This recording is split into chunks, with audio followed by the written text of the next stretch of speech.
Bueno, buenas tardes a todos. De parte de los museos del Banco Central, les damos la más cordial bienvenida y les agradecemos el tiempo que se han tomado para asistir a esta actividad. Agradecemos también a nuestro conferencista del día de hoy, don Carlos Morera, y también a don George Grant, que nos va a acompañar y va a complementar la conferencia con una síntesis que nos va a brindar. Les comento que la actividad de hoy está enmarcada dentro del Día Nacional del Cacao, y es una actividad que organizaron los museos en colaboración con J&E Chocolate Adventure Company. El tema de la conferencia de hoy es el cacao y los afrodescendientes en el Caribe costarricense, y está a cargo de don Carlos Morera. Voy a leer una breve reseña de don Carlos. Como especialista que es en este tema, él es profesor catedrático de la Escuela de Ciencias Geográficas de la Universidad Nacional, donde ha sido director desde el 2004 hasta el 2009, y además ha fungido como vicerrector de investigación desde el año 2010 al 2015 para esta institución. Cuenta con una licenciatura en Geografía por la Universidad Nacional, una maestría en Recursos Naturales por la Universidad de Arizona, Estados Unidos, y además tiene un doctorado en Planificación Ambiental de la Universidad de Barcelona, España. Él va a ser el que nos va a brindar la conferencia en unos pocos minutos, y posteriormente don George también va a complementar el tema de la conferencia. Él es productor de cacao y promotor de la cultura afrodescendiente, y va a tratar, ¿verdad?, sobre el desarrollo de la actividad cacaotera hasta nuestros días. Vamos a abrir con unas palabritas de don George antes de iniciar la conferencia, y una vez que terminemos vamos a abrir un espacio para preguntas y comentarios de parte de ustedes. Adelante. Muchas gracias. Buenas tardes. Mi nombre es George Grant y desde hace 10 años estoy en el negocio del cacao. 10 años que han sido para mí muy valiosos. Bueno, si no hubiera entrado no estaríamos aquí dando esta charla. Este ciclo de charlas o esta charla nació como parte de este libro. No sé si lo conocen, es un libro que sacó la editorial Maya que se llama Los afrodescendientes en el Caribe de Costa Rica. Y Carlos editó el libro y yo me di cuenta que escribieron sobre el cacao. Yo estoy propiamente haciendo una investigación sobre el cacao.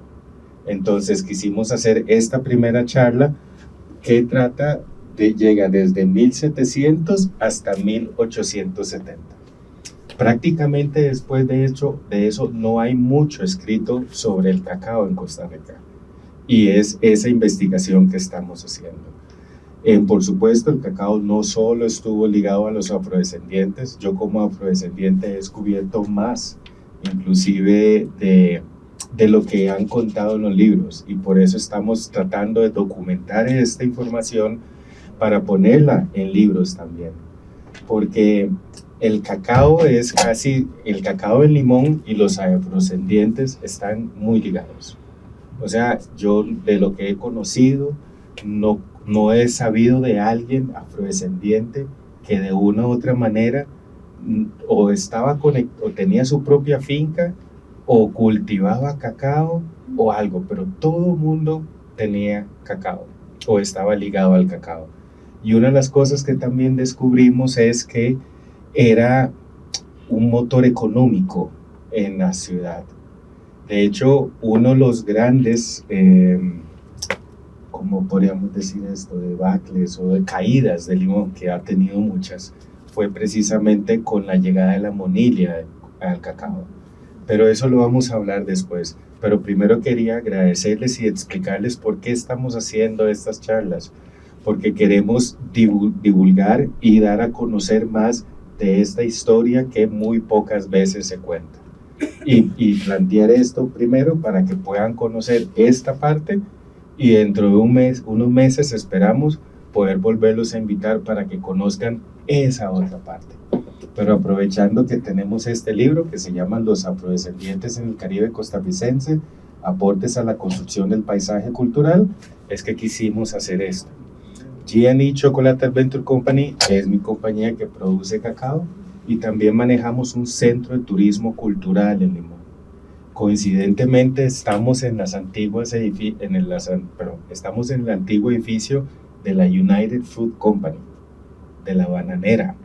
O sea que es como todo un círculo que se está cerrando, ¿verdad? Entonces, de nuevo agradecerles que están aquí y los voy a dejar con Carlos para que pueda hacer la presentación. ¿Me escuchan sin micrófono? Bueno, creo que sí, porque yo... Bueno, este libro... Bueno, yo he estado trabajando en la universidad en los temas de...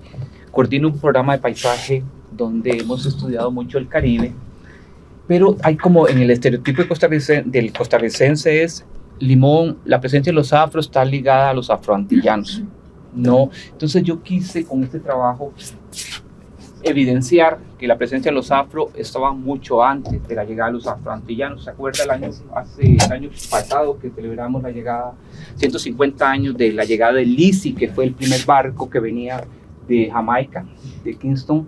Entonces, en el marco de eso, quisimos revisar esto. Este trabajo se llama Los afrodescendientes en el Caribe, era sobre paisaje cultural. Sin embargo, como lo plantea George, es excelente. También el cacao fue un actor fundamental en ese paisaje cultural. Yo le puse algunas notas porque no quiero que hay muchas interrogantes aún. Entonces yo voy a dejar esas interrogantes hoy. Iniciando, quisiera que pensáramos que hay una nueva lectura de la historia que rompe con lo oficial, especialmente con la lectura, lo que se llama las Black Geographies, que es... Carlos, sí. Perdón, es que creo que acá no se oye bien. No se escucha, sí preferiríamos que utilice el micrófono. Perdón. También para la grabación. ¿Aló? Bueno, entonces les decía que hay una relectura de lo que sería el aporte de los afro a la construcción de la identidad nacional, no solo en Costa Rica, es una lectura que es un eje transversal en toda la historia de América. Y así surge este trabajo sobre, esperen porque no me funcionó esta parte que es sobre la presencia de los afro. En Costa Rica realmente el estudio es muy escaso sobre la presencia, hasta los últimos años, digamos con el libro que escribió don Carlos Meléndez y don Quinn sobre el negro en Costa Rica, que comienza a reescribirse la historia, y también no solo a reescribirse, a indagar y a leer con otros ojos esta historia. Hay trabajos muy buenos. Ese señor Lowe's es el que más ha trabajado el tema, doña Rina.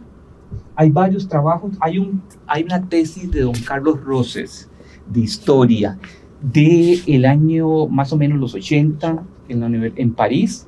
Ese es uno de los trabajos mejores porque es el que hace una revisión muy detallada de la presencia de del cacao, el ciclo del cacao, pero indirectamente está la lectura de los afro.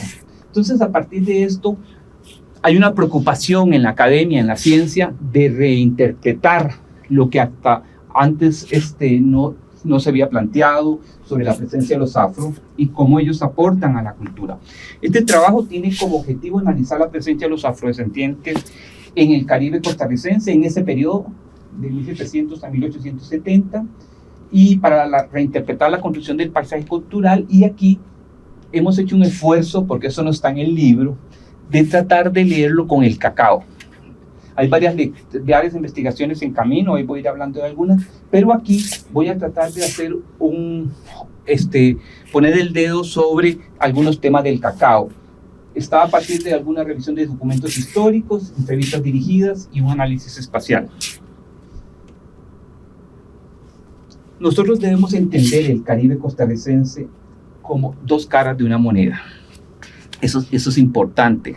El Caribe conectado al Gran Caribe, esto sería el Caribe ísmico y el Caribe insular, y como una conexión entre ellos, pero también una conexión del Caribe con la parte continental del país. Entonces hay dos elementos, y quiero iniciar con esta parte que es importante, con la parte más del Caribe, el Caribe ísmico, y tiene que ver con naufragios, afrodescendientes y mezcla.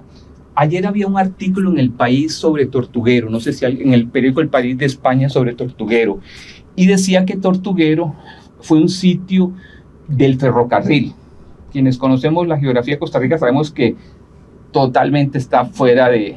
Entonces, esto es importante porque en la historia de nosotros el Caribe es todo igual y el Caribe es muy heterogéneo. Vamos a entenderlo más adelante. Ok. La primera parte importante aquí es los ambos misquitos. Sería cuando llegó Cristóbal Colón en el cuarto viaje. Llegó a Honduras, bajó, fue hasta lo que hoy es Bocas del Toro. Es interesante porque en el itinerario dice que llegó a Cariari, ¿verdad? La isla, y dice que los españoles llegaron con boncos y le entregaron frutas, productos. Ellos venían, eran temporadas de huracanes, y le entregaron 2 doncellas de 11 y 12 años. Hagan la lectura que uno podría hacer de eso. Los ambos misquitos, es un grupo, eso es importante.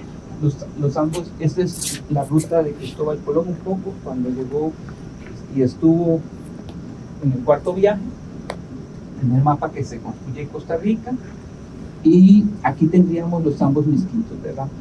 Es importante los ambos misquitos porque el Caribe ísmico está asociado a la mezcla, a la relación siempre de afro con indígenas.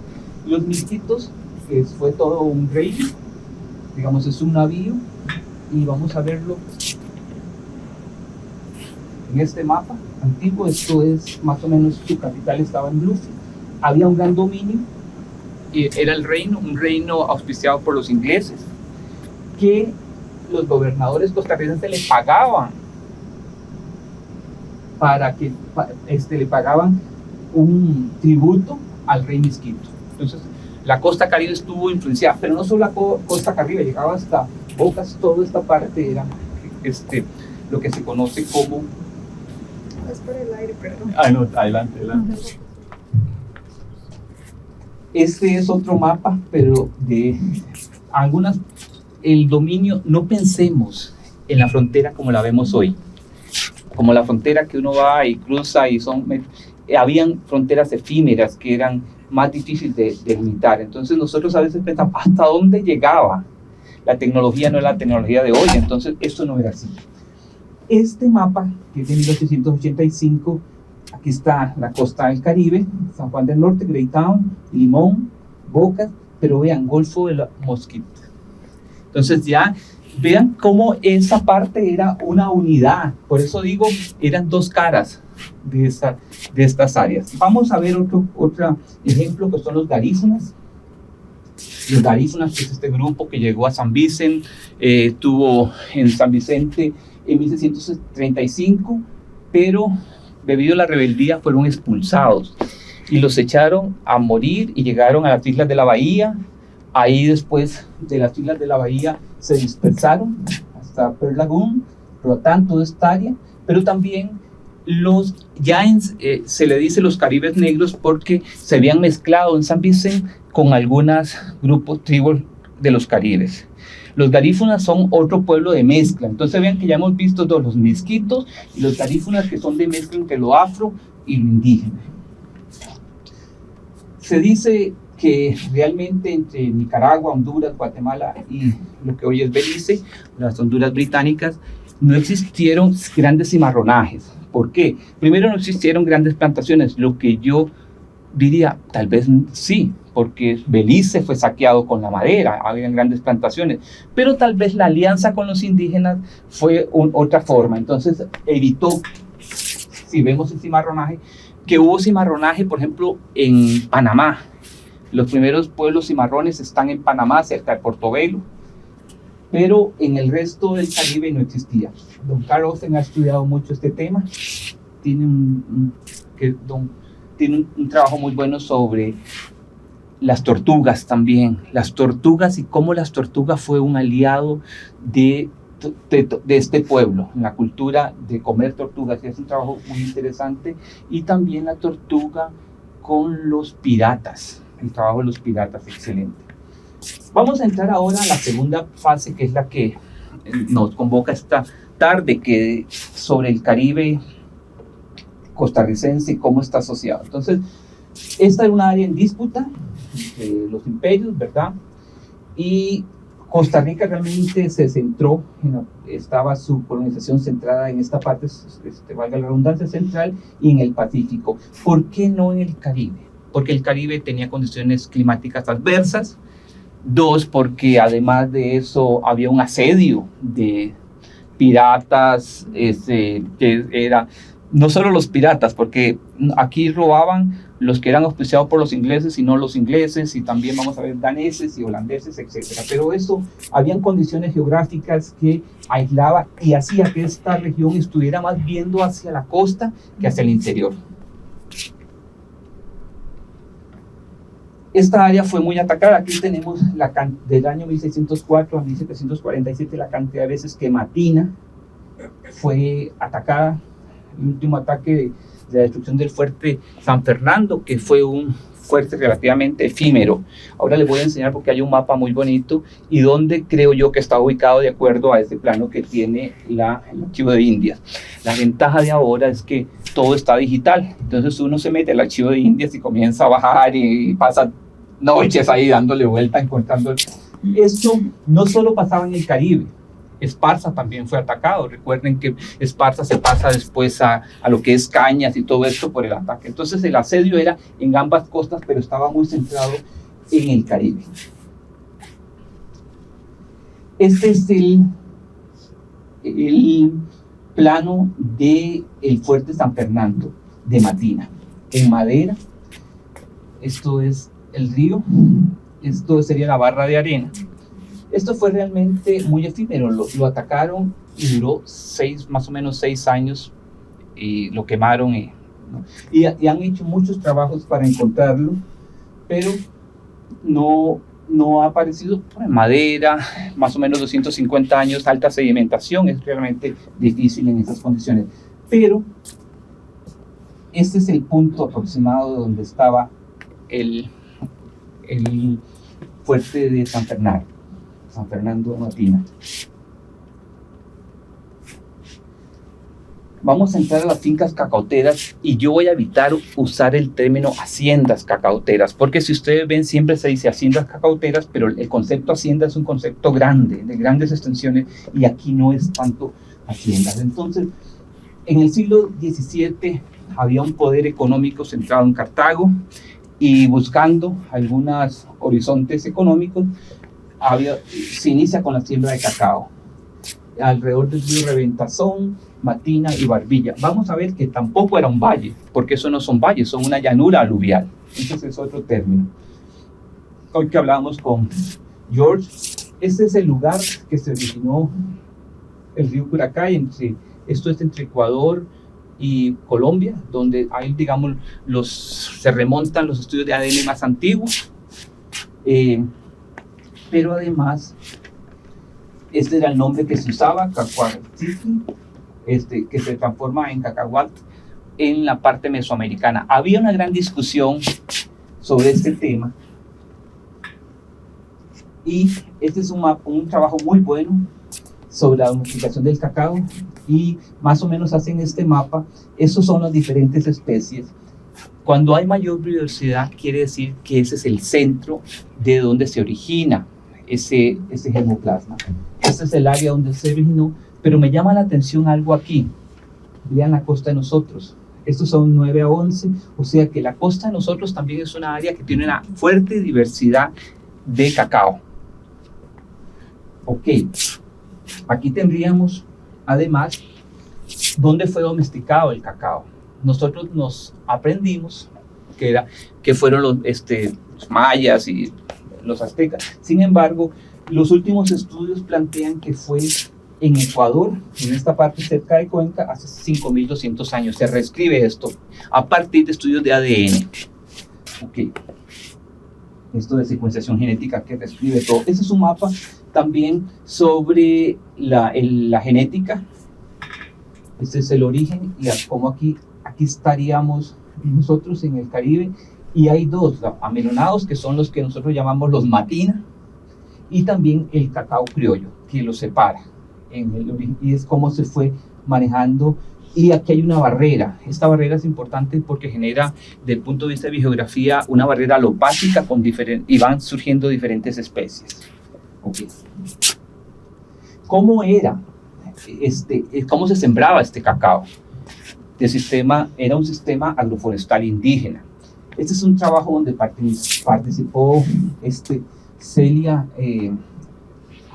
Harvey, que me lo he enviado hace muchos años. Esto es un trabajo de Talamanca y encuentran el cacao en el Valle 2.41 y en la ladera. O sea que básicamente el cacao es de área plana. Dice que es debajo de los 800 metros. Sin embargo, hay cacao que sí llega por encima de los 800 metros.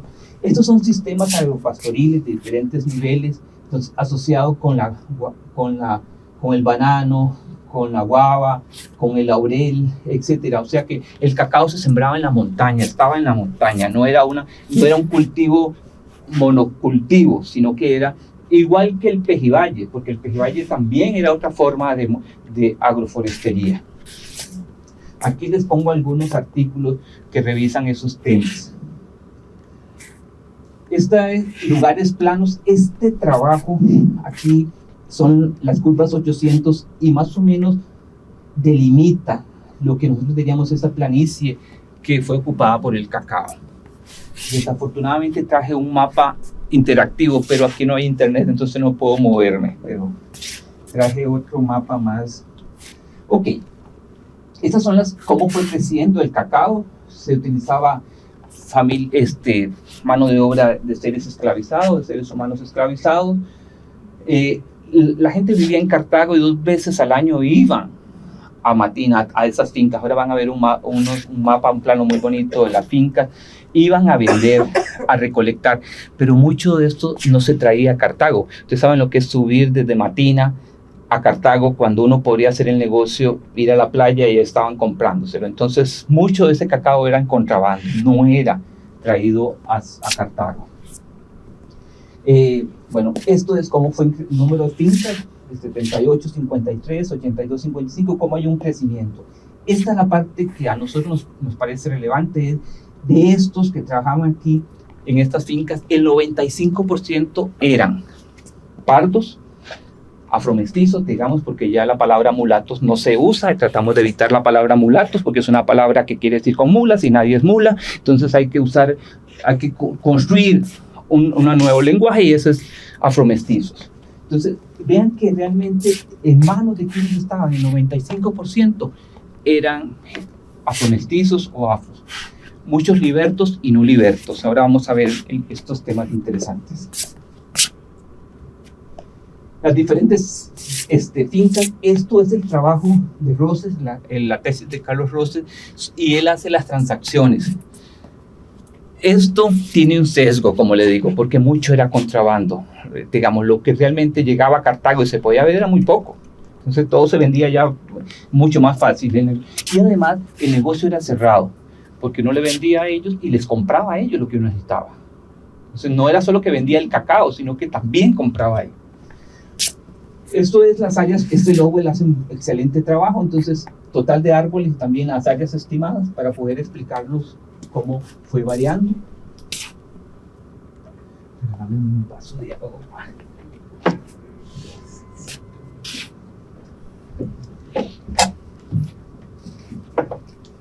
La corona española sabía que el negocio, algo estaba pasando y hace este inventario en el año 1682.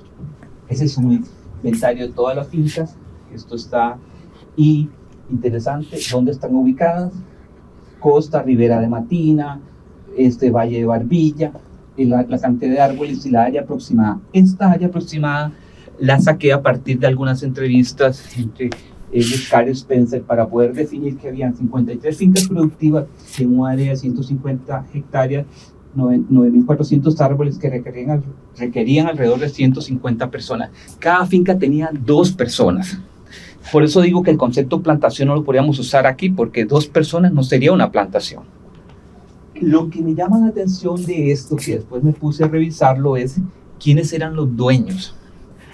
Entonces, vean que va a encontrarse alférez, capitán, general. Los militares eran los dueños del 32%. Entonces, ahí entiendo cómo, quien tendría que evitar que hubieran contrabando, ¿quiénes serían? Los militares. Pero ellos tenían negocio ahí. Ok, esa parte después, los civiles representan un 64% y la iglesia un 4%.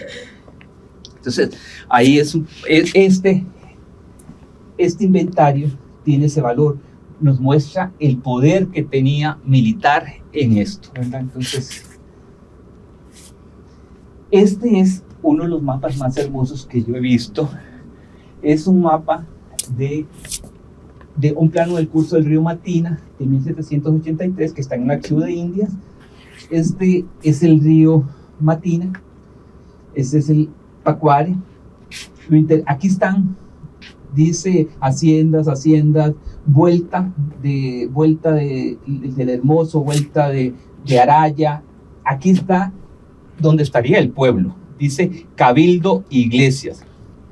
Piensen un rato en Matina, y Matina ya no está ubicado aquí, estaría como por aquí, es otra área, o sea que el viejo y el nuevo Matina son áreas diferentes, de acuerdo a ese mapa, ¿verdad? Yo estoy comparando ese mapa y lo que tenemos, este mapa, aquí tengo un mapa reciente, entonces Matina está ubicado aquí, y aquí estaba, en la otra margen estaba el Matina, que nos ubica ese. Pero piensen que es un cabildo de una iglesia de madera, hace 300, 250 años, eso no debe haber quedado mucho ya. Bueno, hasta ahora lo que quería hacer como corregir es que no son fincas, no plantaciones, y que son planicies sino valles. Vamos a ver si continúo. La presencia, los afro como un pilar fundamental en la organización del cacao. Dice que había una restricción, entonces las familias que vivían en Cartago tenían las fincas allá y tenían a unas afro que se encargaban, esclavizados. Vivían solos, sin mujeres, porque eso es interesante, las negras no estaban en Matina, estaban aquí, ahora van a ver esta parte. Entonces, y ellos ante el asedio, pero el asedio, acuérdense que también era una alianza, no eran, y los Cartago no querían vivir ahí porque se los podían asaltar, eran enfermedades, etc.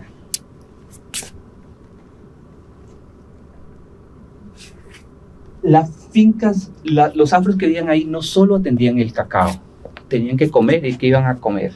Entonces, esta parte es importante, había una agricultura de subsistencia, gallinas, cerdos, que dicen que hay varias referencias sobre esto, parte de ese excedente también se vendía a los piratas.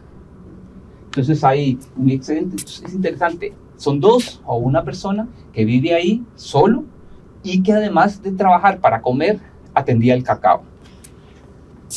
Las propiedades eran de seres esclavizados, que los dueños, por decir ese término tan feo, les permitían tener sus propias fincas siempre y cuando no trabajaran en su tiempo. Pero ¿quién los controlaba si estaban solos ahí? Entonces eso.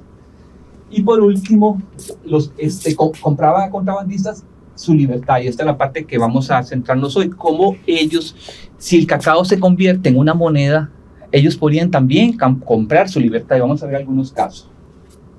El cacao se convirtió en una moneda que no solo estaba en Costa Rica, en varios países de América Latina el cacao fue moneda, y si ellos trabajaban en el cacao tenían acceso a la caja, como decimos nosotros ahora. Vamos a ver, el cacao era perecedero, después de 2 años no podía guardarse, se podría. Entonces eso era como un término, es que no voy aguardando cacao para yo comprar mi libertad, eso no se manejaba así, vamos a verlo. Este es un trabajo excelente de Lowe's sobre el largo tortuoso camino de Diego García. Eso se ha estudiado, pero no tenemos nombres ni de las personas que fueron libertas a partir de comprar su libertad con el cacao. Pero este es un trabajo excelente que hace una revisión de algunos casos. Manuel García Argueta compra en el asiento de negros. El asiento de negros era el asiento de Panamá donde se compraban los afro. Era interesante porque la gente iba a Caldera, se iba en bongo hasta Panamá, no lo compraban por Portobelo. Yo pensé que lo compraban por Portobelo y no es por Portobelo, sino por Panamá, y dice que hacían unas relaciones de empatía, ¿sabes? Pasar en el bote 6 días ahí genera una afinidad. Ese señor, Manuel de García, compra en el asiento a Carlos García de la costa de Arara, que son los de Dahomey, a Diego García o Casasola. Esto es interesante, Diego García o Casasola. Era García y después se vuelve Casasola porque lo venden. Entonces, el apellido va en función del amo y cambia con el amo.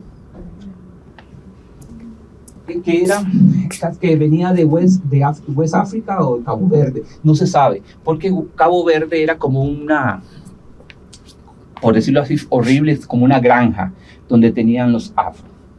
Ok, hay otro caso, Antonio de la Riva, un mina de la Costa Brava, lo que hoy es Ghana, que había llegado a Costa Rica en el barco Cristianos Quintos, importante.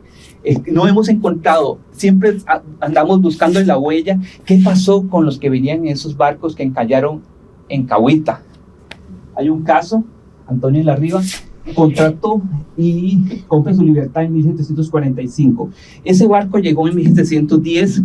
Entonces, imaginen que pasaron 35 años aproximadamente para comprarlo. ¿Qué es lo que sucede? No es que yo compraba mi libertad, sino que en el día y que iba guardando plata, sino que hacía un contrato con el hacendado y le decía, yo le voy a trabajar la finca por 15, 20 años. Y después de 20 años, me da la libertad. O sea que era, como decimos nosotros, en pago polacos. Ok. Nicolás Barrantes, afromestizo, quien compra la libertad del capitán Nicolás de Guevara por 300 pesos en 1719 con una edad de 36 en Cartago. Diego Angulo, quien había nacido en Congo, pagó por su libertad en 1730. Y aquí está, de 1670 a 1750, arrendamientos, porque lo que más hay es arrendamientos, y al final del arrendamiento es que compro la libertad. Entonces es un proceso, comprar la libertad era un proceso largo, de compromiso de mano de obra. Esto es la parte de las mujeres. Las mujeres no iban a esta región de las planicies del Caribe porque estaban más centradas en el trabajo doméstico en Cartago. No participaban en la finca de cacao. Y también dicen varios artículos, no solo para Costa Rica, que las mujeres esclavizadas no querían tener hijos. No querían que sus hijos nacieran en la esclavitud. Muy importante este dato. De 1670 a 1750 hubieron 72 matrimonios de afros, pero el 92% de esos matrimonios fueron con mujeres libres. ¿Cómo una persona esclava, en condición de esclavitud, puede casarse con una persona libre? Esa es la pregunta que nos podríamos hacer. No obstante, lo interesante es que no se casa con mujeres libres blancas, sino con indígenas, afromestizas, o sea, con mujeres libres pobres. Ok.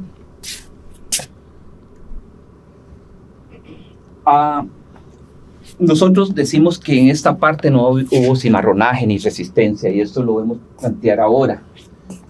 Hay una invisibilización de cuánta gente estaba en condición de esclavitud, porque todo lo que pasaba en el Caribe era puro contrabando. Lo que se vendía ahí no hay registros. Lo único que tenemos, esto es importante analizarlo. Estudiar la esclavitud es estudiar una mercancía, porque, por ejemplo, lo del barco era porque era una mercancía. Entonces, hay algunos registros, pero cuando había tanto contrabando no existe ese dato. Entonces, solo cuando llegaban a Cartago es que se podía estudiar. Aquí, lo que sucedió en Costa Rica, no hubo el cimarronaje que hubo en Panamá. Sin embargo, sí podemos encontrar algunos temas interesantes. Lowe's, por ejemplo, este señor dice que en el río Jiménez, encontró en el río Jiménez, en la embocadura del río Jiménez, cuando se junta con el Reventazón, se encontraron 4 afrodescendientes y 6 indígenas acompañados por varias mujeres y niños. O sea que esa alianza de resistencia fue entre afros e indígenas. Y vamos a ver en qué área se encuentra, porque es en la área donde estaban los cacautales. Este es el mapa que les había preparado, pero desafortunadamente no lo pude hacer interactivo, lo traje, pero no corre. Todas estas eran las áreas de cacao. Dice que el cacao iba desde el Reventazón, llegaba hasta el Valle de la Estrella, más o menos hasta aquí. Esta era la de Cacao. Recuerden que más o menos era este sitio. Y estos nombres, primero voy a enseñarles dónde. Aquí está Río Jiménez. Este es el sitio donde encontraron estos indígenas con estos en esa área. Y hay algunos nombres que nos evidencian que hubo alguna resistencia. Prima, Frijol, Ríos Cimarrones, en esa área de Cacao. Entonces, habría que seguir escudriñando a ver si encontramos algo. La lectura de la presencia de los afro y la trata transatlántica está dominada por una visión muy colonial, una visión muy colonialista de este proceso. Y ahora hay nuevas lecturas. Esto es, digamos, ya en Cahuita y en la historia tradición oral, ya la gente que vivía en estas áreas sabía que ahí habían buques. La misma Laura Palmer, en el libro de What Happened Man, en el año 86, ya identifica. Las imágenes de lo que era el Cristianus Quintus. Esto es el itinerario, porque esto fue un debate, digamos, esto es importante porque ahora se ha estudiado mucho estos dos buques que están frente al arrecife de Cahuita y traían más o menos 671 personas esclavizadas. Se dice que encallaron. Vamos a ver este mapa que traigo aquí. Esta era la ruta. Dinamarca, esto es Ghana, la Costa Dorada, esto es Gabón. Venían a Barbados. Aquí parece que algunos dicen que fue un huracán, otros dicen que no fue un huracán, que fue un levantamiento, en fin, pero aquí está el trabajo. Y la idea es que ¿qué sucedió con estas personas que venían en estos barcos?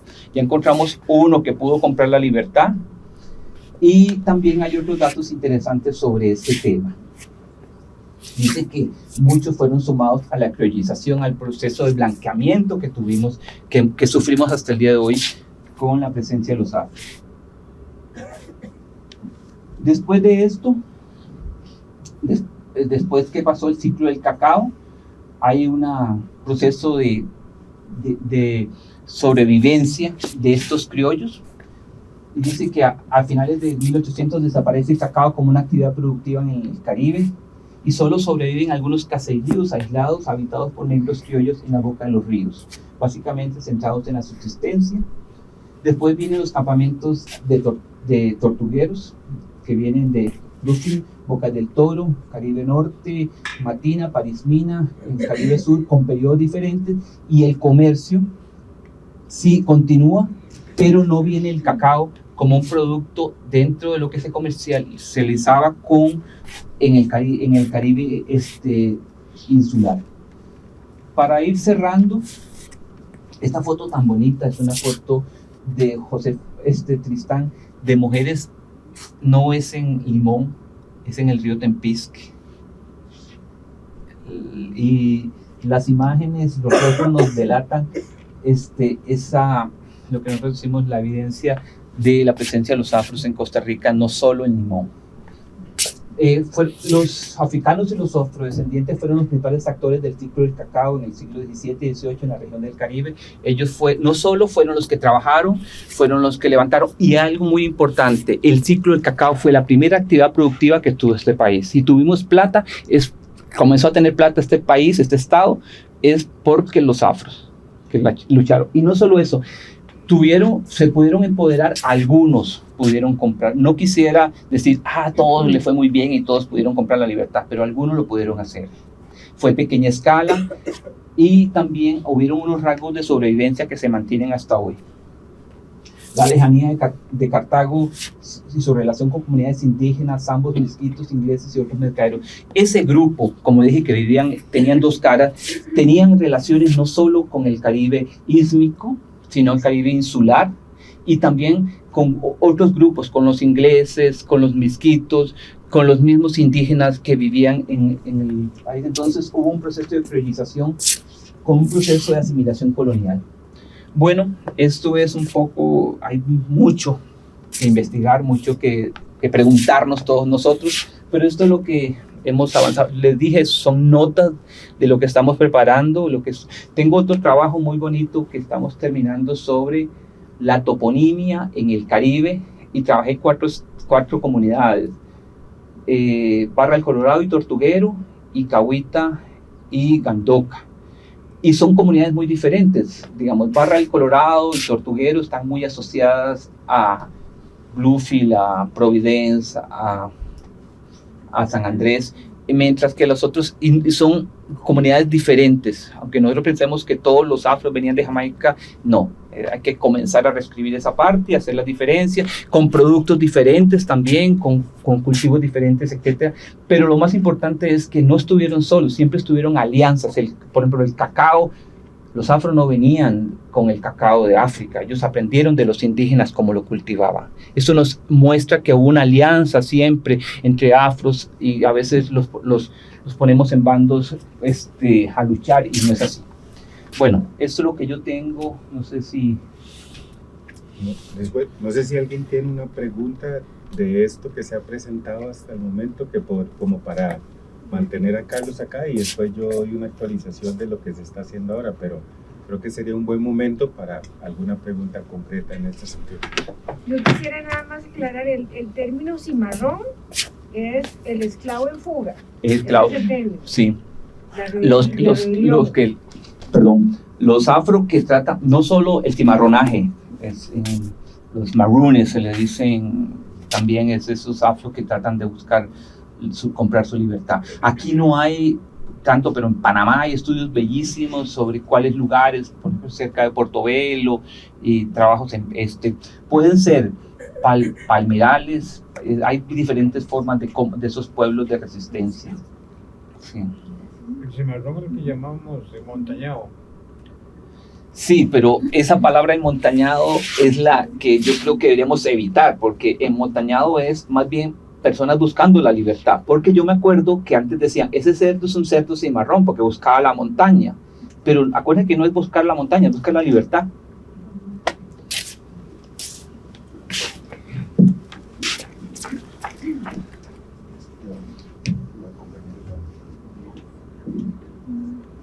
Tengo dos preguntas. La palabra teobroma es el nombre científico del cacao. Teobroma es una palabra griega que quiere decir alimento de los dioses. Vea qué bonito. Y acuérdense, otra cosa interesante, el cacao era el alimento de la élite maya o la élite azteca.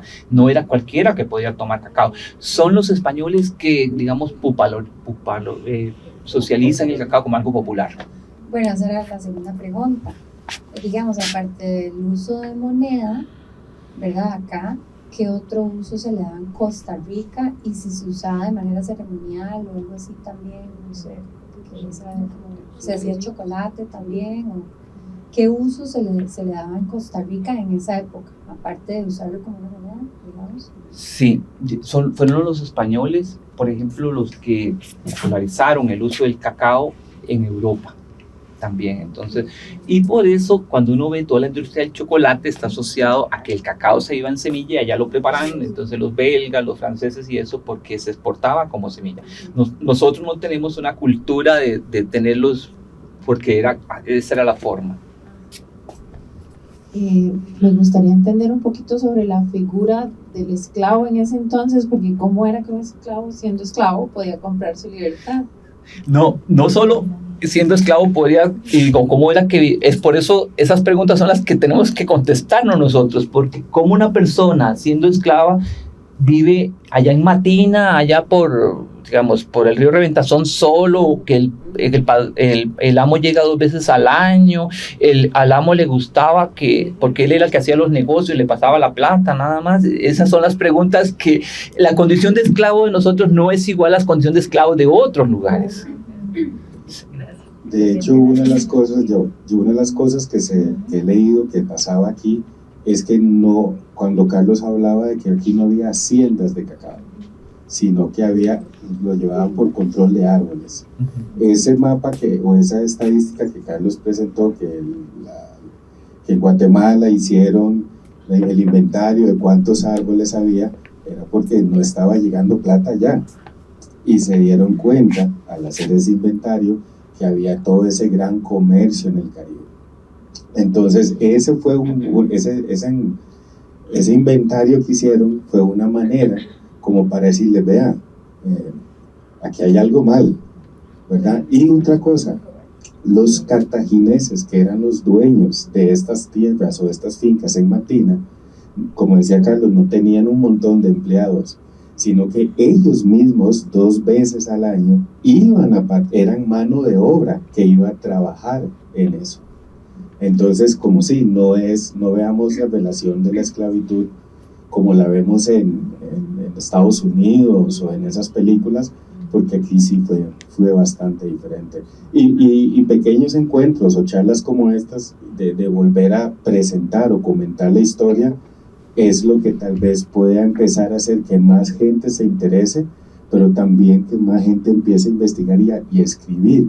Y ojalá que también los mismos afrodescendientes o afrocostarricenses nos interesemos por contar y conocer nuestra historia, porque es muy diferente las historias que yo he escuchado en el campo, en Bananito, en Matina. O sea, es muy diferente lo que ellos cuentan, la relación que ellos tuvieron con el cacao, que lo que uno encuentra en muchos libros.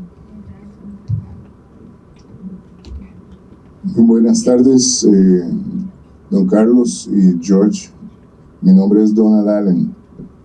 Quiero hacer un comentario y una pregunta respecto a cómo es que personas que están lejos de sus amos hacen el trabajo. Pienso, y por ahí se ha dicho, que la esclavitud mental es la peor esclavitud que existe. Entonces, si uno ha encarcelado a un pajarito desde que nace y luego abre esa puerta, ese pajarito, si se va a regresar porque no tiene dónde ir, no conoce otro lugar. Entonces, considero que ellos permanecen ahí porque no han llegado a ese punto de pensar de que deben de liberarse, porque si así fuera, sobrado está el espacio para irse, retirarse o hacerse un cimarrón, etc. La otra es una pregunta, don Carlos, que no entiendo. Usted la formuló, pero no logro entenderlo todavía. Se dice que estas personas le vendían productos de asocio excedentes a los piratas. No logro entender, porque se supone que los piratas usurpan, toman a la fuerza lo que quieren. Entonces, ¿en qué momento se convierten ellos en pacifistas, negocio en lugar de tomar? Porque si son piratas, van a tomar. Entonces, no entiendo eso que usted ha planteado. Esta parte es interesante porque no es un solo año, digamos. Hay una relación de conflicto y de convivencia y de relación. Hay un estudio muy bueno de un afro porque ellos también, digamos, atacaban y se llevaban pueblos, personas esclavizadas. Se las llevaban y las esclavizaban. Pero también hubo tiempo que hubo una convivencia. Lo que decía, por ejemplo, Braulio Carrillo pagaba tributo. En ese momento no atacaban, pero algunas veces sí atacaban. Entonces no es una relación permanente de conflicto siempre. Eso es importante entenderlo. Con los misquitos a veces estábamos contentos, a veces estábamos bravos. Si estábamos enojados, venían y nos quemaban hasta... Hay otro tema que decía interesante, es, por ejemplo, hay un estudio de una señora que viene se llama al fuerte de San Fernando de Matina, huyendo desde Bluefield, y se viene en bote con 2 niños. Entonces llegan ahí y ahí dice, bueno, esto es una mercancía, ¿qué hacemos con esto? Eso es interesante porque nos dice, bueno, cómo este lugar también se volvió un lugar de refugio. Entonces, eso es lo que leo yo. Puede ser que dentro de poco me encuentre otras cosas, nos encontremos otras cosas y reescribamos eso, pero eso, cuando yo me encuentro que una persona que venía de Bluefield se viene en bote con 2 chiquitos huyendo, llega ahí, entonces ahí pregunta, ¿y qué hacemos? Entonces dice, bueno, esta señora huyó aquí porque aquí estaba mejor que en Bluefield. Bueno, gracias, Carlos. un comentario, siendo que estamos explorando estos caminos, se le agradece mucho, ¿verdad que sí? Comenzar a explorar la historia de Costa Rica y el Caribe y Centroamérica desde otra perspectiva. Pero aún estamos viéndolo desde la perspectiva colonial, ¿no es cierto?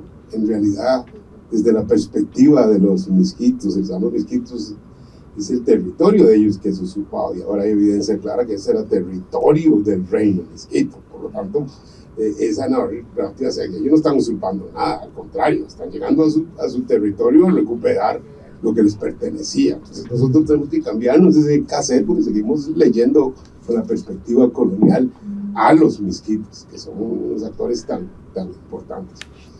Y el otro tema es que hay que tener, yo sé que no es la intención, hay que tener mucho cuidado de decir que es que Costa Rica tenía un régimen de esclavitud un poquito más benigno. Yo no creo que es así, porque tenía un desastre en la administración colonial que no lograba llegar y enforzar el mecanismo, pero estoy seguro que en otros sitios de Costa Rica era tan brutal como era. Entonces hay que tener bastante cuidado, no venir con una narrativa que Costa Rica tenía un régimen más benigno de esclavitud. Esclavitud es un término absoluto y no tiene memoria. Sea como sea, era una esclavitud y tenía los mismos términos. Si la administraban mal, pobremente, eso es otra cosa. Entonces hay que tener bastante cuidado, porque particularmente en un momento en donde había las tendencias de querer limpiar un poco la cara al colonialismo y a la esclavitud, de esa narrativa tiene que calibrarse también, que se vea que no había esclavitud. Incompetencia administrativa para gerenciar la vida, pero la esclavitud como institución estaba tan vigente y tenía la misma brutalidad y deshumanización que en cualquier otro lado. Esto que dice Harold, totalmente de acuerdo. Al final, la esclavitud es esclavitud, no es como decía Roque Dalton, el más fascista de los fascistas sigue siendo un fascista, ¿verdad? Es igual, es que él seguía siendo esclavo. Es muy interesante porque había que leer lo que sucedía en Cartago, digamos que hay muchas evidencias también de todo el desgarre y la destrucción de las familias, que entonces nos evidencian que sí. Hay otra cosa que hemos estudiado, Harold, y es que cuando el levantamiento de don Pablo Presbere fue en 1709 y el Cristianos y el Frederick llegaron en 1710, entonces alguna gente dice, no, esos afros llegaron y se unieron a Pablo Presbere. La historia no se regresa. Pablo Presbere fue en el 709 y esto fue en el 710, entonces hay que hacer esa relación. Sí, gracias, don Carlos. Yo llegué un poquito tarde, pero eso no quita. Digamos, sí, el público aquí está interesante y tal vez comprimir la historia de los afros en Costa Rica, así como lo vi yo, apenas llegué 10, 15 minutos tarde, me disculpo, pero hay que ver lo que dice el señor don Harold. Primero aquí vinieron los españoles y se robaron el oro, se robaron el jade, destruyeron prácticamente a nuestros nativos. Usted como historiador tiene que decir nativos porque nativos americanos, ¿verdad? Como en la película Los Vaqueros, no son los indios de Estados Unidos, sino los indios de Costa Rica. Igual, como lo expone el señor, aquí vinieron los primeros españoles ignorantes, salvajes, y esclavizaron a lo que encontraron y se robaron todo. Después tenemos la historia de dónde viene el cacao, que es la primer planta domesticada a la par de la vainilla en México, no por los aztecas, sino más antes, todavía por los olmecas y los toltecas, y eso bajó por nosotros hasta llegar aquí. Cuando Costa Rica entra esa parte de la pobreza, no tenía oro, no tenía nada, entonces ahí es donde ya entramos a la parte de la importancia de los afrodescendientes. La calidad del cacao pasa por otra época, cuando los franceses conquistaron México. Ya, ahí estaba Iturbide, los franceses no bajaron. Después aparece la otra parte de la historia de destruir, por ejemplo, el reino de la Misquitia, ¿verdad? Aquí en San José tenemos 25,000 misquitos, y los misquitos subían en botes y llegaban a Cartago, a Turrialba, ¿verdad? Pero siempre eso que usted cuenta, ¿verdad? Cómo se negociaba, pero hay un tiempo en que hay otra trampa, que son los ingleses. En el siglo XVII entra el mercantilismo inglés, y es potencia, ya no es España, no es Francia, es Inglaterra, y esperaban a los galeones españoles salir de Costa Rica, porque ya prácticamente de Limón había salido el mejor cacao del mundo, así dice la historia. Entonces los barcos españoles iban de Costa Rica, ahí de Matina, a Barranquilla, Santa Marta, ahí es donde habían los fuertes de los españoles, igual que en Cuba, esos que esperaban a los piratas a punta de cañonazo para que no entraran a tierra firme. Pero la historia, así como de que la esclavitud era, no sé cómo entendí yo eso, igual que el Señor, no, era salvaje, ¿verdad? Era salvaje. Y aquí habían matado más de 13,000 indígenas, y arrinconaron a los indígenas a Talamanca, ¿ya? Pero es interesante que la gente conozca no la parte importante de quién trabajó el cacao, sino que aquí hubo de toda una trascendencia internacional mundial, ¿verdad? Enseñarle, venían los piratas y se llevaban a los afro otra vez al África, pero a sembrar cacao, porque sabían, igual que los indígenas. Los últimos ingleses de Jamaica entraron ahí por Zigzagola y se llevaron esclavos a un montón de indígenas que sabían, igual que los afro, sembrar cacao, ¿verdad? Y tenían tradiciones y sabían. Pues eso era como una ampliación y está interesante. Yo el libro lo veo y ojalá explayar un poquito más esa historia tan larga. Gracias. Sí, quise que volviéramos aquí al nombre de la charla sobre la cual Carlos está basando esto. Él está hablando particularmente entre 1700 y 1870. Hay mucho, y hay cosas que ustedes acaban de comentar que yo no tenía en cuenta, y entonces más bien para esta investigación que queremos hacer es muy valiosa. Principalmente la parte afro que yo por lo menos he descubierto, digámosle, en 10 años que he estado con lo del cacao, yo he escuchado nada más historias de los 30, de los 40 y de los 50 para acá. Entre la población afro, a mí nadie me contó esto, ni me comentó que, digámosle, que los afrodescendientes que después vinieron aquí a partir de 1872 reprodujeron ese sistema de agricultura. O sea, cuando yo me encontré, mi abuelo tenía una de esas acciones que ellos le pagaban $1 colón al año a la bananera por las fincas.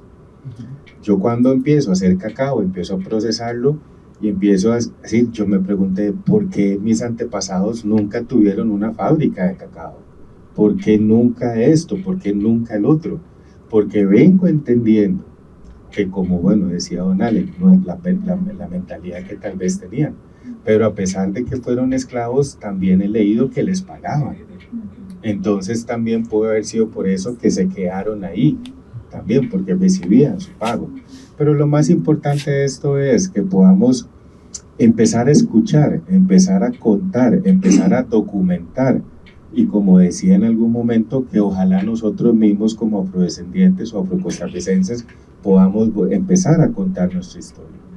En este libro, por ejemplo, o de los datos que hay, es que fue en 1500, creo que fue en finales de 1500 o ya en los 600, que en todo el reino, perdón, en la colonia, en Guatemala, se empezó a ver el cacao como algo lucrativo. Y como aquí no había oro, no había grandes personas que esclavizar, fue que se introdujo el cacao como cultivos para que empezara a tener un elemento económico. Pero si en esto, yo me voy para Limón otra vez. ¿Por qué? Porque se abrió la 32. Imagínense en esa época, en 1500, 1600, como decía Carlos, en las condiciones que era Matina y que era el Caribe, tratar de comercializar con el resto del país. Porque recuerden que a diferencia de otros países, nuestras costas no son las que tienen la riqueza económica, es el centro del país. Entonces el cacao se desarrolla en esas épocas, en esas áreas, y lo que reinaba y con quien hacían comercio era la nación misquita, era esta gente que ya sabemos, los franceses, los españoles, los franceses, los ingleses, los portugueses le hacían la vida imposible a los españoles y los saqueaban. Entonces, un territorio que era español, ¿verdad? Pero que además estaba geográficamente o políticamente dentro del territorio misquito, de ahí le respondía a ellos. Inclusive en las actas hay denuncias que se le hacían a los dueños de estas tierras por vender y hacer negocios con los enemigos del Imperio Español. Entonces habría que, como digo, sigamos analizando, sigamos descubriendo y ojalá sigamos encontrando eso. Pero en el caso de los afros, lo que a mí más me preocupa es que siempre vimos la agricultura como un asunto de subsistencia. Nunca lo vimos como un asunto de generar negocios, solo de riqueza, era de subsistir. Y todavía muchas de las cosas de las plantaciones, inclusive hasta que apareció la munilia en los 70s, todavía yo veía, inclusive mi papá falleció hace 2 años y yo veía en su mente el sentimiento de subsistencia, de producir para tener un poquito. Por eso inclusive las fincas de la gente negra no eran monocultivos, eran un poquito de todo, un poquito por aquí, y no sembraban 1 hectárea de limones. No, había 10 palos de limones por aquí, otros por allá, para que donde usted estuviera en la finca, usted pudiera tener. Entonces hay mucho que analizar, mucho que trabajar, y esto es el inicio. Carlos se centró entre 1700 y 1870, y yo lo que quería, después dentro de un rato, es como actualizarles un poco, porque bueno, la munilia y toda la situación que sufrimos fue lo que principalmente vino a decaer. Pero el cacao todavía, aunque sean fincas abandonadas en este momento que hay en el Caribe, siguen estando en manos de afrodescendientes. Yo quería hacer un comentario también, y tiene que ver con que en estos tiempos aciagos hacemos verdad de la mentira. Eso es en la sociedad que vivimos. Entonces, yo dije, cuando inicié, estos son algunas notas de investigación, no es nada, porque son pedacitos, cosas que estamos reescribiéndonos. Yo no quiero que esto lo lean, pero sí quisiera, este es un artículo muy bueno, y donde plantea de dónde viene el cacao. Digamos, aquí es el artículo. Antes no hacíamos eso, a partir de secuenciación genética se puede decir, esto viene de aquí. Nosotros todos estudiamos, el cacao fue de Mesoamérica. No, aquí dice muy claro, fue de esta parte de Cuenca, hace 5.200 años que se encuentra, y puede ser que ahora encontramos eso, puede ser que en 10 años se encuentre que fue hace 6.000 años en otro sitio, ¿verdad? Porque la tecnología de genética ha avanzado mucho. Entonces eso quisiera como hacer la anotación. Bueno, muchas gracias, don Carlos. Vamos a dar por cerrada, pero después de que don Johnston hable, haremos otro, ¿verdad? Tendremos otro espacio para preguntas y comentarios. Entonces, para cederle la palabra, yo creo que hay un aplauso para don Carlos. Yo sugeriría, perdón, que como en el caso del señor que aportó, ¿verdad? Que tomemos nota como para hacer esa red de gente que registra datos que pueden enriquecer la investigación. Aquí tenemos varios ingenieros agrónomos, ¿verdad? Entonces, por ejemplo, está don Carlos, que lideró muchos años el programa del cacao. Caballero también cacao, o sea, que más bien vamos a apoyarnos en ellos, ¿verdad? Para poder comentar, porque inclusive una de las grandes injusticias, bueno, para ver un resumen, la munilia. La munilia es una enfermedad del cacao que apareció a finales de los 70s, principios de los 80s. Y eso fue lo que yo veo que, o lo que he leído, fue lo que se vino a traer abajo del cultivo. Hay teorías de conspiración. Hay teorías de conspiración, inclusive la semana pasada hice una presentación y hay descripciones, hay narraciones, se ha recopilado datos de que una avioneta, no, dicen avionetas, otros dicen helicópteros, hay de todo, pero que la monilea fue implantada y que pasaron esto, el cielo se puso blanco y unas semanas después ya todos los cultivos estaban dañados. Y eso, yo no sé si, me trato de no creerlo, pero 40 años después de que se fue la bananera y querían sembrar las tierras nuevamente, aparece, pero eso lo vamos a documentar, ¿verdad? Y vamos a investigar, pero son cosas que han hablado. El cacao en la actualidad se sigue cultivando. Nosotros, digamos, yo tengo mi finca en Santa Rosa, y ahí principalmente tenemos el cacao viejo, tenemos ese cacao que es altamente susceptible a la monilea. El cacao que ustedes no sé si cuando entraron vieron, ese cacao es lo que llamamos cacao viejo, no son las variedades mejoradas de la monilea. Ahora hay todo un plan nacional de cacao, hay todo un empuje nuevamente, se están sembrando grandes hectáreas de cacao. Ahí, digamos, en nuestra finca estamos regenerando, estamos introduciendo las nuevas variedades de cacao. ¿Por qué? Porque ahora se está viendo el cacao de una manera muy diferente. Se le está diciendo al productor de cacao, no solo al negro, ¿verdad? Sino que ahora el cacao está cultivándose prácticamente en todo el país. Y no sé necesariamente en el Caribe, que se supone que tiene las mejores condiciones. En Upala se está cosechando, en Golfito se está cosechando, en la zona norte, en el Pacífico, en todas las regiones están. Y además, con tecnología en el campo, usted podría cultivar cacao donde usted quisiera. Además, siempre, ahora Carlos mostró una gráfica del sistema agroforestal o de cómo se cultivaba. Y tengo entendido, y lo hemos visto, que las nuevas variedades que desarrolló el CATI, que son altamente susceptibles a la monilea, no material genéticamente modificado, sino estudiado y mejorado, aguanta muy bien el sol. Y más bien mucha gente promueve de que se siembre bajo el sol. Pero recuerden que el cacao está en manos de pequeños productores. Gente que tiene, por diferentes proyectos que desarrolló el IDA y el INDER, 3, 5, 10 hectáreas. Y entonces, en vez de ser monocultivos, se le incentiva que siembre con maderas, con frutales, con otras cosas, banano, plátano para sombra, pero también para que pueda tener un ingreso diferente. Lo que quiero decir ahora es que al agricultor se le motiva, se está sembrando cacao, pero se le dice, haga algo. Todo el mundo quiere hacer chocolates. Está bien, porque significa que con el cacao pueden obtener más, pero no solo chocolate se puede hacer.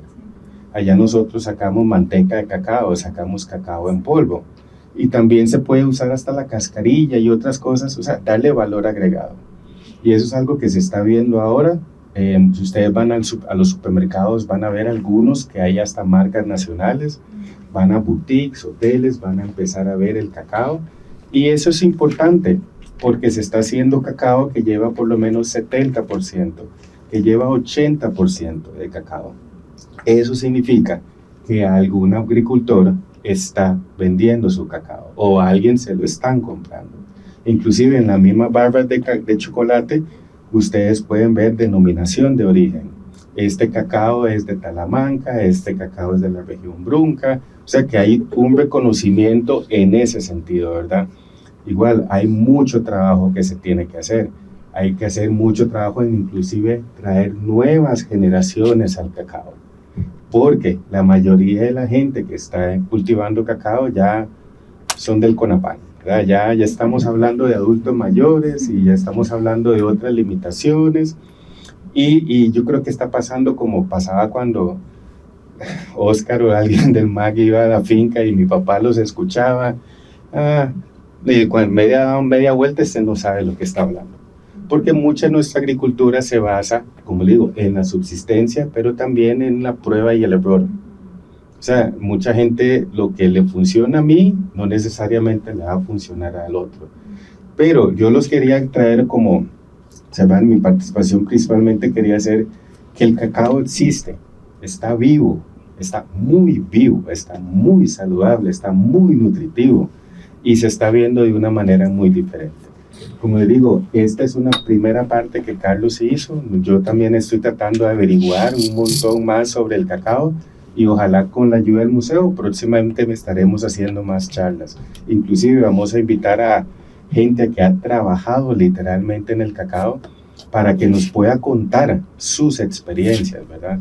Porque hay experiencias que dicen que el mismo Ministerio de Agricultura, en vez de la monile es una espora, y que cuando fumigaron, que lo terminaron esparciendo. Variedades que se desarrollaron tal vez no eran muy buenas. Y entonces, por ejemplo, mi papá murió con la creencia de que los clones que le daba el CATI producían monilia. ¿Y por qué? Bueno, ya no podemos saber por qué, pero seguían siendo altamente susceptibles. Pero en el caso nuestro, como director de un centro de turismo cultural en Limón, es que, en serio, cuando vayan a Limón, visítenos, estamos en el antiguo edificio de la United Fruit Company, y cada vez encontramos más material, y queremos hacer, y no solo en Limón, sino que estamos empezando a hacer esto, creando estos espacios para que podamos empezar a escuchar, a contar y a valorar otras cosas, y principalmente ojalá poder empezar a documentar. Yo quería hacer 2 observaciones sobre el cacao en tiempos recientes. La gente en cacao, la gente mayor, al cacao no le dice un arbusto, le dice un árbol. Eso me llama la atención, porque para ellos el cacao es el árbol del cacao matina, que era el árbol alto que producía más. Entonces vean qué diferencia la gente mayor.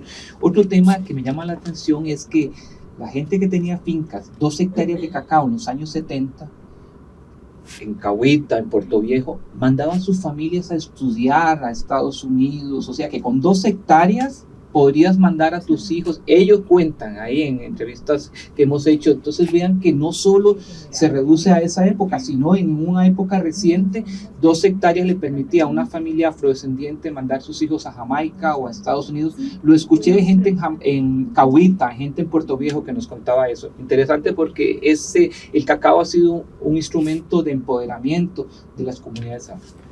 Y también generaban, como decía Carlos, generaba dinero. Yo no viví esa época, pero yo escuché que si alguien quería dinero, lo mandaban a recoger cacao. Venía con su cacao, lo entregaba y le pagaban muy bien. Entonces, y también de eso significaba que la población negra contribuía mucho a sus iglesias.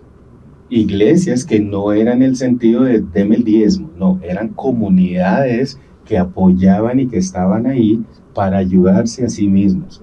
Y muchas de estas iglesias fueron las que ayudaron a becar a mucha gente negra para que pudiera salir adelante en la educación.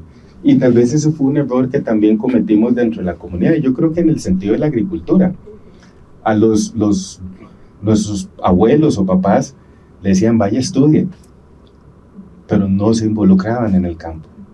Y además, estudiaban algo que no tenía que ver con el campo. Entonces no había ese retorno, ese cambio generacional, ¿verdad? Pero ahí vamos a seguir, ver qué se sigue haciendo y qué se dice, ¿verdad? Un momento, ya voy.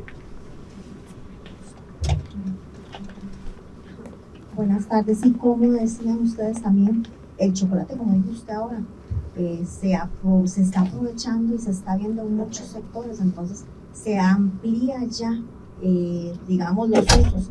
En estéticas también los vemos, en mascarillas, queratinas con chocolate, o sea, se le está dando ya diferentes usos, entonces también eso va generando más trabajo y también que digamos, se utilice más, ¿verdad? Va creciendo, se necesita también que se generen más cantidades, como dicen ustedes, que se vaya sembrando más, porque cada día más usos va a tener y es muy, muy importante, ¿verdad? No solo comestible, sino como en el área estética también. Muchas gracias, muy interesante todo. Gracias. Y no se necesita solo cultivar más, sino que haya mejor pago. Claro. Porque ese es el problema. Los grandes chocolateras dicen que para que el agricultor reciba mejor ingreso, tiene que producir más. Y sí, tiene que producir más, pero también necesita la seguridad de la compra del cultivo, y necesitamos más fábricas y plantas procesadoras y todo lo demás para que realmente pueda convertirse en un negocio local, porque el negocio del cacao sigue siendo que el agricultor produzca, fermente, seque y venda como semilla seca. Y si cualquier productor, sea tomates, vainicas, lo que sea, sigue vendiendo fresco, lo único que estamos generando son círculos de pobreza. Entonces necesitamos dar valor agregado, pero necesitamos el acompañamiento y también que ese valor agregado lo dé el mismo agricultor. Gracias. Buenas tardes, yo soy cocinero, entonces voy a preguntar por el insumo, como por la historia más o menos del insumo. Creo que es como para ambos. Si nos devolvemos una diapositiva, si se puede, por al principio de la charla, don Carlos comentaba que lo que más prevalecía acá, en el punto celeste que se ve en la costa del Caribe, era el cacao criollo y el cacao amelonado, correcto. Pero si nos devolvemos una más, ahí podemos ver que la costa nuestra, ¿verdad? Como que es un punto negro rojo que dice que hay entre 9 y 11 especies de ese insumo. Entonces, mi pregunta es, al momento de que llegamos en el tiempo de esta charla, ¿verdad? 1700, ¿qué pasó con todas esas especies que en ese mapa se ven como tan genéticamente presentes? Y luego después, en el mapa siguiente solo tenemos 2, ¿verdad? Como que ¿qué pasó? ¿Los perdimos o no los tenemos documentados? ¿O se nos mezclaron, se nos confundieron por ahí? Yo creo, yo me acuerdo que mis abuelos decían que había cacao de montaña, que era el cacao que se siembra. Entonces, mucho del cacao de montaña es especies que están ahí identificadas, pero no están domesticadas como estas otras especies. Ese es el punto. No sé, algún ingeniero agrónomo que sepa o quiera. Es que son especies afines, no todas son de Teobroma cacao, sino que hay otras especies que también. Hay otras especies de Teobroma que también existían y existen, pero que no es el cacao, digamos, que se siembra. Supongo que algunos se valorizaban más que otros, ¿no? Como todos, sí. Y ahora se están estudiando algunas de esas para ver los posibles usos también que se pueden generar. La palabra teobroma, como viene del griego, fruto de los dioses, pero cacao, que se escriba CAC, y cacao significaba rojo, cau, la primera, ¿verdad? No, pero cac es rojo, y cau es fuerza y poder. Entonces, eso es de la cultura maya. Entonces, ahí podremos explicar. ¿Alguien más había levantado la mano? ¿Le quedó claro al chef? El muchacho de allá. Sí, no, igual. Si chupas cacao, no todo el cacao sabe igual, ¿verdad? Hay uno más dulce, más amargo, y yo creo que ya como chef podrías decir, bueno, este dulzor de este me sirve para esto, o me sirve para el otro, ¿verdad? Sí, mi pregunta era más como ese montón de otras especies que tal vez no están tan documentadas, las llegamos a perder, o por ahí existen. Ahí están. Pero, y otra cosa que tal vez es interesante que empecemos a hacer, y más adelante, es que cuando cultivamos cacao, tenemos de todo tipo de variedades en la finca. Recogemos lo que está maduro y lo juntamos todo. ¿Qué pasaría si empezamos a fermentar por variedades? Entonces podríamos tener diferentes tipos o sabores. Hay cacaos que saben a fresas, o sea, que tienen diferentes sabores. Entonces, si empezáramos a fermentar por eso, podríamos desarrollar un cacao de más alta calidad, inclusive de mayor pago, pero podríamos desarrollar sabores exquisitos, ¿verdad? Pero todo depende también del mismo suelo, del tiempo que tenga la gente, de que alguien te va a pagar por ese beneficio, porque a pesar de que el cacao está en manos de pequeños productores, a pesar de que el cacao es casi orgánico, por decirlo así, aunque no esté certificado muchas veces, nadie le paga al agricultor un extra por esas condiciones milagrosas en que se cultiva el cacao, ¿verdad? más bien quiero agradecerle al museo y a todos ustedes por estar aquí, porque esto es lo primero. Quisimos hacer esto también, no en agosto, porque solo se habla de los negros en agosto. Y hay sobresaturación. Sí, estamos un mes antes, pero vean dónde nos llevó. Hay mucho que escribir y hay mucho que debatir. Pero muchas gracias por venir, por su participación y sigamos. Ahí están las redes, podemos seguir, pero muchas gracias por estar aquí. De los